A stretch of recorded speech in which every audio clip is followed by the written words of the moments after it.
toujours voulu savoir ce que c'était exactement que le cinéma. Cinéma. Cinéma.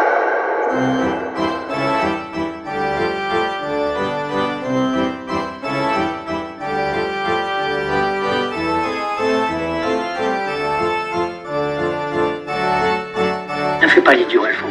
Tu es un très bon acteur, le travail marche bien. Je sais, il y a la vie privée, mais la vie privée, elle est boiteuse pour tout le monde. Les films sont plus harmonieux que la vie, Alphonse. Il n'y a pas d'embouteillage dans les films, il n'y a pas de temps mort. Les films avancent comme des trains, tu comprends? Comme des trains dans la nuit. Les gens comme toi, comme moi, tu le sais bien, on est fait pour être heureux dans le travail, dans notre travail de cinéma. Salut Alphonse, je compte sur toi. Making a movie, I'd be sitting home obsessing over how terrible life is. Le cinéma, c'est le pouvoir de fabriquer un autre monde. C'est une chose magnifique. C'est pour ça que je fais des films, pour créer d'autres mondes, les remplir de ce que je veux, comme dans un rêve. Le cinéma, bon, c'est pas une salle. Le cinéma, c'est une autre forme de maison. C'est une maison intérieure qui se forme de tous les films qu'on voit. C'est la définition du cinéma par Wim Wenders que vous venez d'entendre. Sur l'image de la maison de Monsieur Hulot dans Mon oncle, film de 1958, année de ma naissance. Et je suis d'accord avec lui, le cinéma c'est une maison. C'est donc ma maison que je vais vous faire visiter pour vous inviter à revisiter la vôtre. Vous allez voir défiler des images, des films qui m'ont nourri, collage d'images assemblées par moi mais créées par d'autres, dans lesquels je me projette et me reconnais. Il existe une tradition de cinéphiles qui consiste à établir la liste des 10 films les plus importants de l'histoire du cinéma. Liste impossible, évidemment. Et cette liste, je l'ai faite, puis défaite, puis refaite, car elle change à mesure que je change, c'est-à-dire que je vieillis. Je vous invite à faire cette liste. Vous verrez qu'elle dit quelque chose de vous, quelque chose de profond, et de mystérieux. Demandez-vous pourquoi ces 10 films.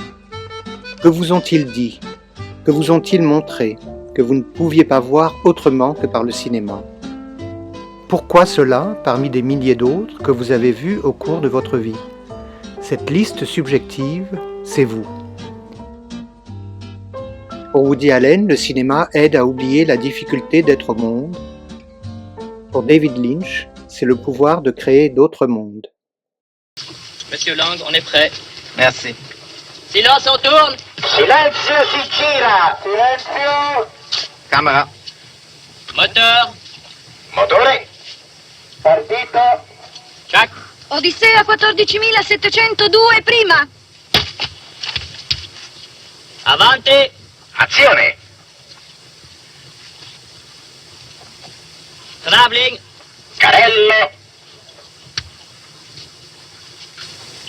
Dans cette visite de mon cinéma à laquelle vous êtes invités, je ne vais pas me limiter aux 10 films les plus importants pour moi, du moins cette fois-ci, mais je vais évoquer ce que le cinéma représente à mes yeux en vous montrant de nombreux extraits des films qui m'ont nourri. Bienvenue dans mon cinéma.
Le cinéma, Les gens qui font des films, De Funès, moi, Verneuil, qui représentent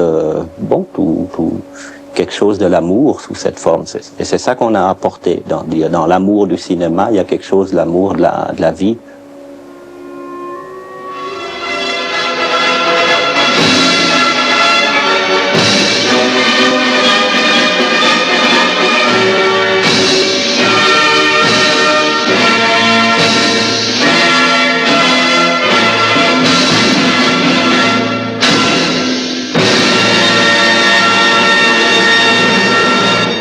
Merci, messieurs, c'était très bien. C'était très bien.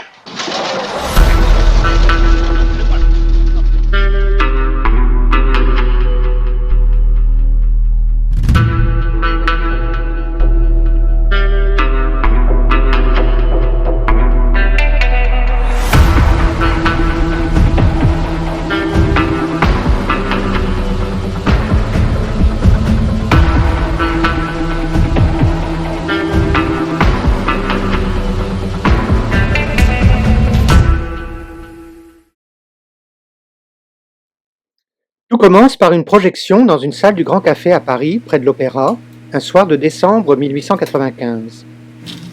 Pour la première fois se produit le miracle d'une image qui s'anime sur l'écran pour un public qui a payé sa place.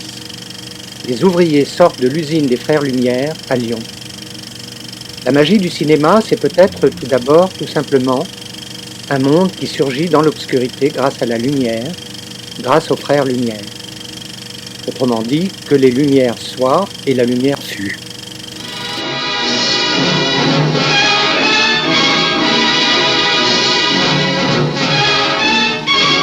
Le cinéma est une projection dans les deux sens du terme. C'est d'un côté la projection des images sur l'écran et de l'autre la projection du spectateur dans l'histoire.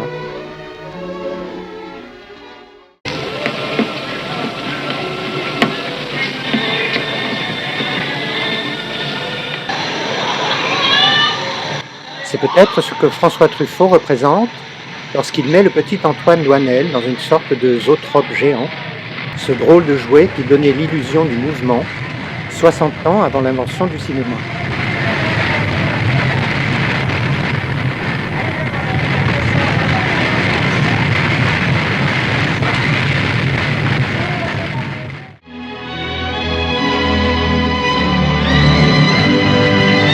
Le cinéma ouvre des portes qui mènent à d'autres portes, qui s'ouvrent sans fin sur d'autres mondes, qui nous éloignent de nous pour nous parler de nous.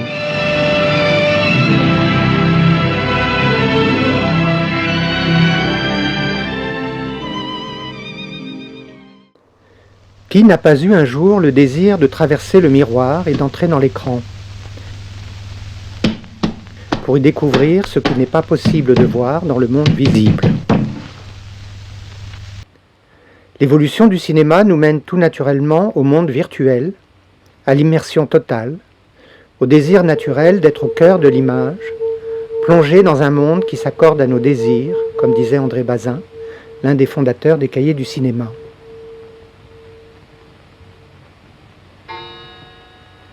Ce désir d'entrer dans l'écran ponctue d'ailleurs tout naturellement l'histoire du cinéma. Buster Keaton est l'un des premiers à traverser le miroir en 1923 dans Sherlock Junior.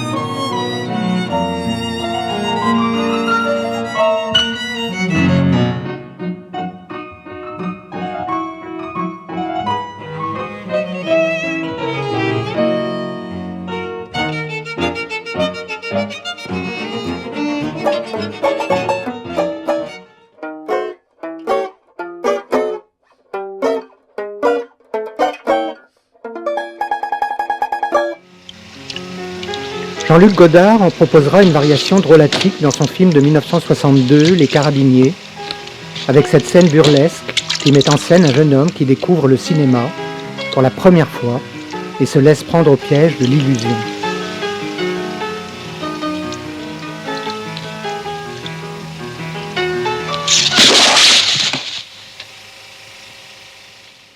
Et Woody Allen en fera le sujet de son film La Rose pourpre du Caire en 1985, mais dans l'autre sens, le personnage fictif quittant l'écran pour courtiser une jeune femme dans la salle. My God, you must really love this picture.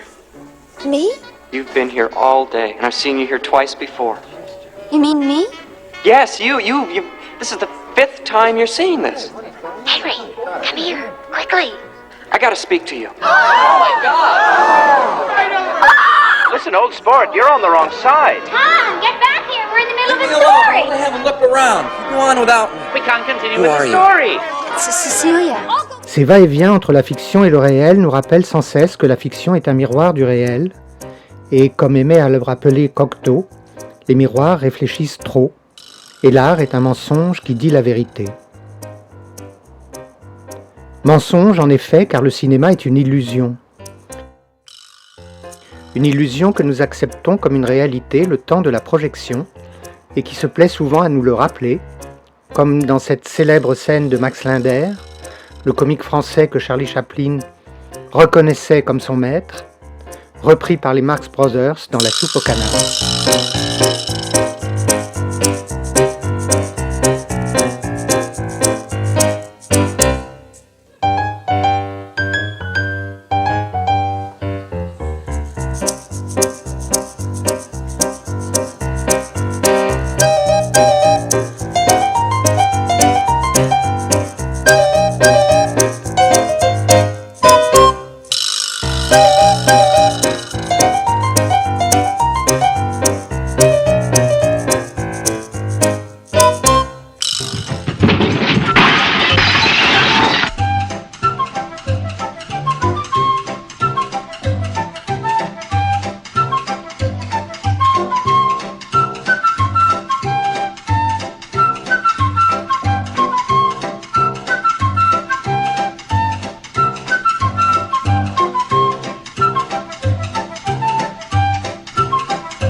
Et si l'art est un mensonge qui dit la vérité, alors le plus grand des menteurs est probablement Federico Fellini.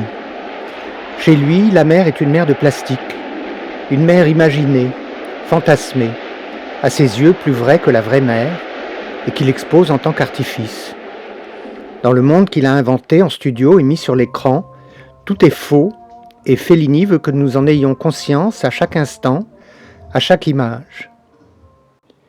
Cette obsession du faux qui s'expose pour ce qu'il est atteindra son point d'orgue dans cette scène de Vogue le navire, dans laquelle il place deux femmes devant un coucher de soleil peint sur une toile, dont elles disent qu'il est tellement beau qu'il a l'air faux. La représentation ne reflète plus le réel, elle le remplace. Sublime révélation.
Et comme tout nous ramène toujours à Shakespeare, la plus puissante représentation de la fiction comme miroir du réel se trouve sans doute dans cette scène d'Hamlet, adaptée au cinéma par Laurence Olivier, dans laquelle Hamlet oblige son oncle fratricide à regarder en face la vérité, à travers une pantomime qui met en scène son crime aux yeux de tous, sur une scène de théâtre.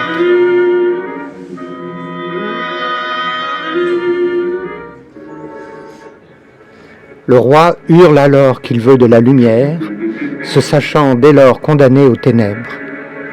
De l'illusion surgit la vérité. You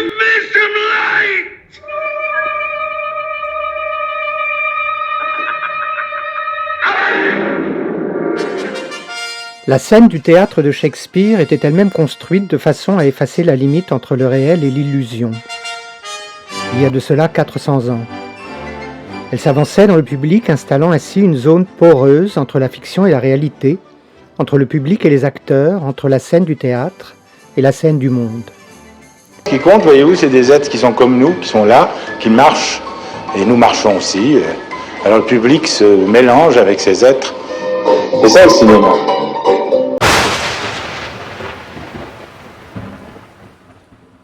Cette idée centrale de l'histoire de la représentation trouve son point d'orgue dans l'impressionnante scène finale de La Dame de Shanghai d'Orson Welles, dans laquelle le jeu de miroir et le jeu de dupe volent en éclats, jusqu'à ce que soient brisés tous les reflets, toutes les images, et que soit enfin dévoilée la réalité de l'identité, dès lors que l'un après l'autre, tous les masques sont tombés.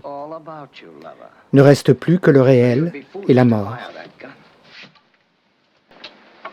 These mirrors, it's difficult to tell. You are aiming at me, aren't you?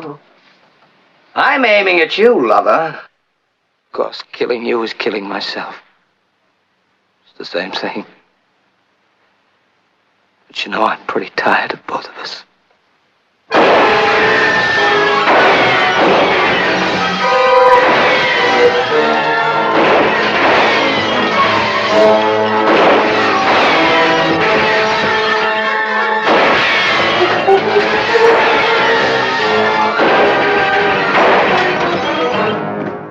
Telle est donc la Sainte Trinité du cinéma. Projection, illusion, révélation. Le cinéma, c'est de voir ce qu'on ne peut pas voir autrement que par la caméra. Et c'est ainsi que le cinéma nous regarde droit dans les yeux et nous invite à sonder son mystère. Reflet d'une étoile au fond d'un puits, ces miroitements nous fascinent et nous aspirent et nous invitent à plonger dans son mystère, à la recherche de la clé de lecture du réel.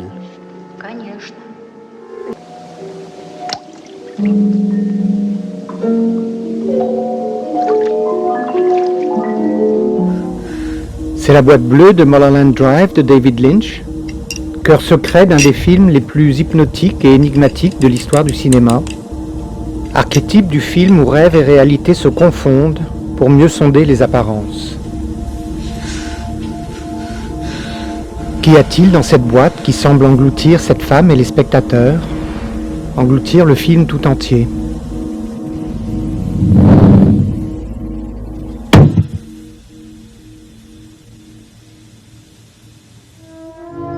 C'est le Rosebud de Citizen Kane, dernier mot prononcé par l'homme le plus riche du monde sur son lit de mort. Rosebud. Énigme qui nous entraîne dans un labyrinthe où il fait bon se perdre.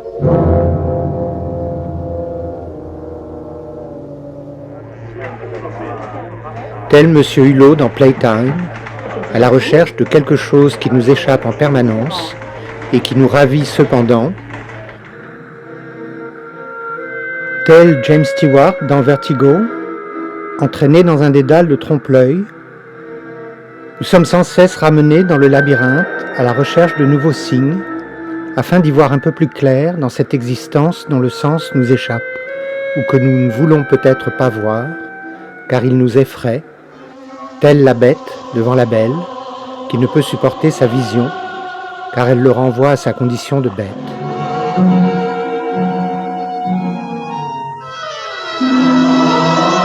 Fermez votre porte! Fermez votre porte! Vite, vite! Fermez votre porte! Votre regard me brûle. Je ne supporte pas votre regard.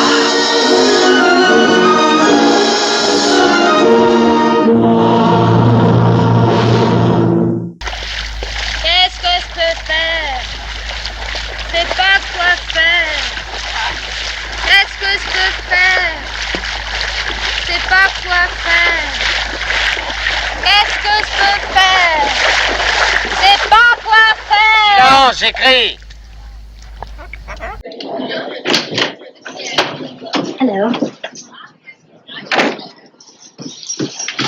What'd you do to your hair? Alors que faire en effet? Eh bien peut-être, tout simplement regarder. Perdu dans ces labyrinthes de signes, le cinéma d'Alfred Hitchcock nous invite à regarder attentivement, très attentivement. Dans cette scène de Vertigo, réflexion sur la projection, la manipulation et les apparences, le détective est confronté à la troublante coïncidence entre la femme qu'il suit et le portrait de femme qu'elle regarde. Quel sens donner à l'effet miroir dont il est le témoin? Et quelle différence entre un bouquet et la représentation d'un bouquet?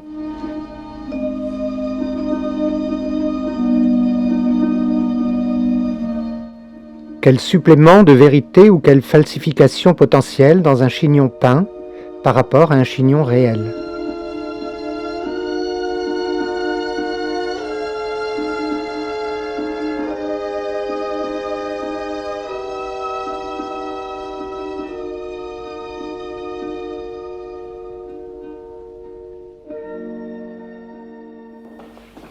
Dans Blow Up, film d'Antonioni, c'est un photographe qui est assailli de doutes. Lui, cet autre spécialiste du regard, a-t-il raté quelque chose de crucial qui s'est joué devant lui? A-t-il été aveugle devant le meurtre qu'il a photographié à son insu? Le film propose lui aussi une réflexion sur notre rapport à l'image, sur notre incapacité à voir ce qui est là sous nos yeux, la question étant alors non plus « est-ce que nous voyons mal ?», mais qu'est-ce qui fait que nous voyons mal? Autrement dit, quels sont les écrans qui font écran?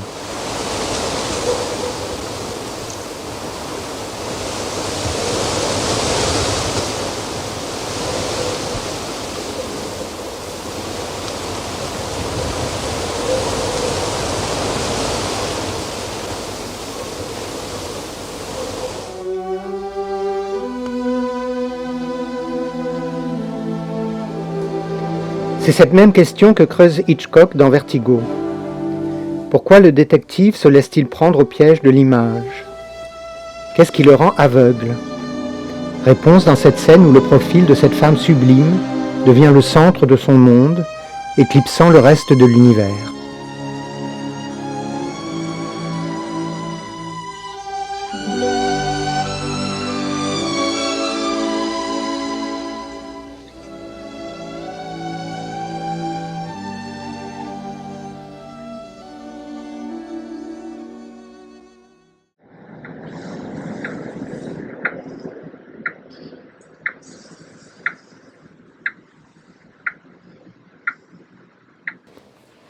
Mais la dimension du cinéma à laquelle je suis le plus sensible, c'est la sensation d'abolition du temps.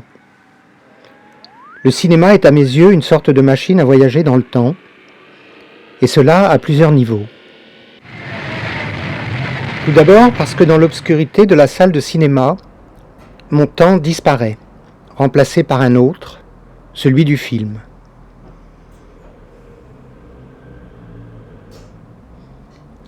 Ensuite parce que revoir un film, c'est revisiter le passé qui ressurgit à volonté. Un passé figé à jamais, à l'intérieur de l'écran, mais un passé qui me fait aussi prendre conscience de mon présent. Ainsi, la première fois que j'ai vu Mort à Venise, j'avais l'âge de Tadzio, le jeune garçon dont la beauté trouble le compositeur qui croise sa route. Aujourd'hui, j'ai l'âge du professeur Aschenbach, ce compositeur qui meurt à Venise.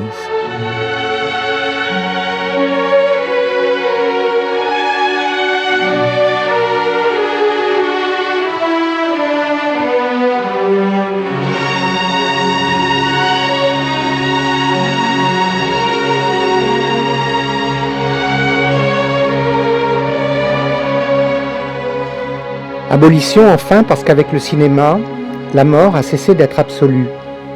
Comme le disait cet article de presse le lendemain de la première projection des Frères Lumière au Grand Café, ce 28 décembre 1895. Il disait ceci: « La photographie a cessé de fixer l'immobilité. Elle perpétue l'image du mouvement. Lorsque ces appareils seront livrés au public, lorsque tous pourront photographier les êtres qui leur sont chers, non plus dans leur forme immobile, mais dans leur mouvement, dans leur action, dans leurs gestes familiers, avec la parole au bout des lèvres, la mort cessera d'être absolue.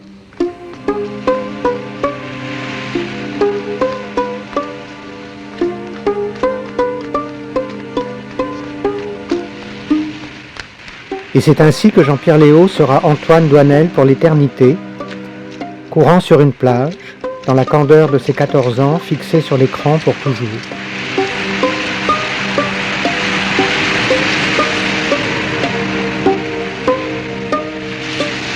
Jean-Pierre Léaud, qui, de manière très émouvante, ressemble aujourd'hui à son parrain de cinéma, Henri Langlois, le fondateur de la Cinémathèque.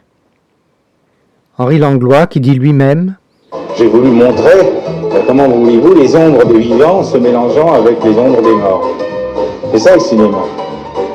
C'est quelque chose qui dépasse le temps, l'espace, c'est au-delà de la 4e dimension. Et c'est en effet l'impression que j'ai quand je vois les hommes, femmes et enfants du film « Entrée en gare d'un train à la Ciotat » de 1895.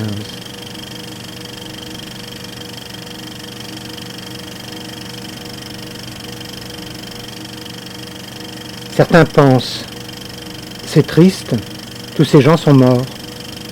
Et moi je pense au contraire que tous ces gens vivent à jamais, fixés sur la pellicule pour l'éternité. Et voici, pour terminer, l'image qui incarne le mieux le cinéma, à mes yeux en tout cas. Un envol en forme de plongée. Dans Chaos, des frères Taviani, un groupe d'enfants semble sur le point de s'envoler quand ils dévalent en fait une dune qui plonge dans une mer turquoise qui ressemble à un ciel.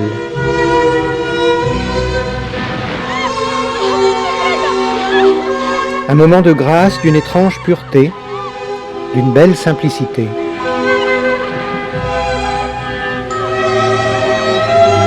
Une invitation à plonger au cœur du cinéma, comme des enfants plongent dans la fiction, en l'acceptant sans condition.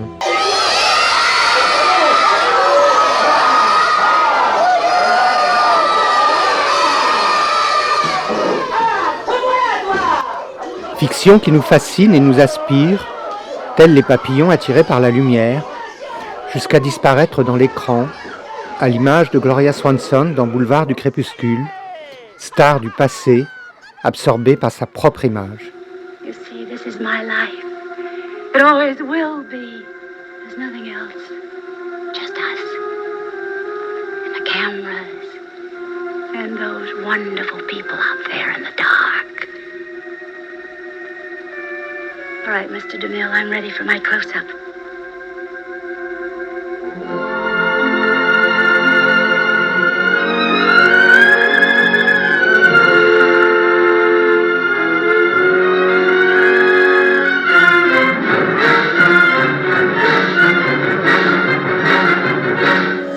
Et donc, parler du cinéma, il faut soutenir le cinéma, parce que le cinéma, c'est le seul qui fait de la fiction encore, d'une certaine manière, sinon il n'y en a pas.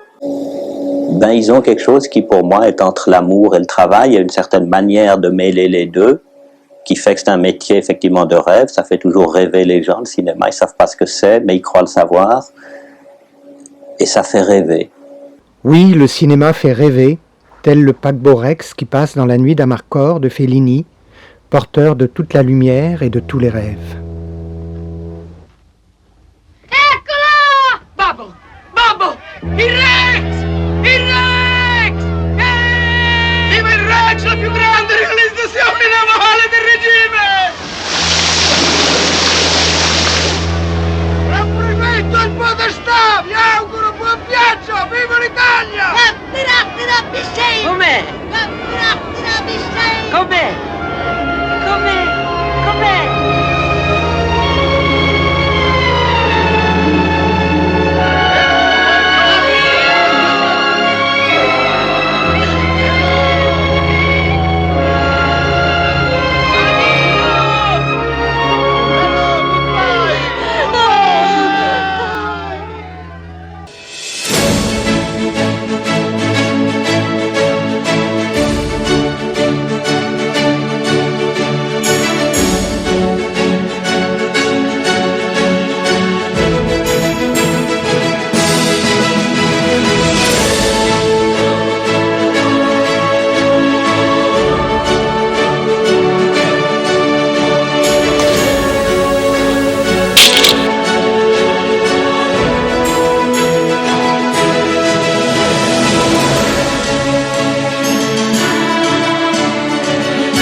Ainsi s'achève la visite de ma maison cinéma.